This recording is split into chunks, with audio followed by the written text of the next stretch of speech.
இந்தியாவில் 3 நாட்கள் சுற்றுப்பயணத்தை முடித்துக் கொண்டு தன் தாய்நாட்டுக்கு சீன அதிபர் ஜி ஜின்பிங் திரும்பினார்.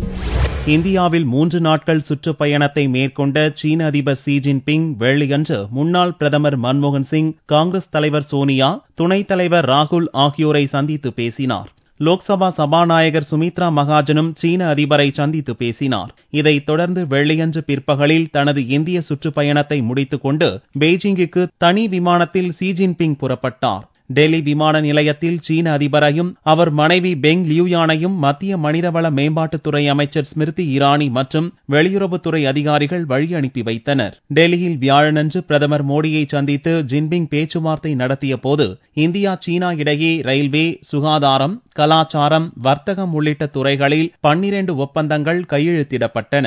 டெல்லி சந்திப்பின் போது காஷ்மீர் மாநிலம் லடாக்கில் இந்திய எல்லைக்குள் சீன ராணுவத்தினர் அத்துமீறி நுழைவதை மோடி எடுத்துரைத்த போது எல்லை பிரச்சினைக்கு விரைவில் தீர்வு காண அதிபர் ஜின்பிங் விருப்பம் தெரிவித்தார். மற்ற நாடுகளின் தலைவர்களைப் போல தலைநகர் டெல்லியில் அல்லாமல் பிரதமர் மோடியின் சொந்த மாநிலமான குஜராத்தில் சீன அதிபர் ஜின்பிங் சுற்றுப்பயணத்தை துவக்கினார். இதனால் குஜராத் அரசுக்கும் சீனாவுக்கும் இடையில் 3 முக்கிய ஒப்பந்தங்களும் கையெழுத்தாகின என்பது குறிப்பிடத்தக்கது.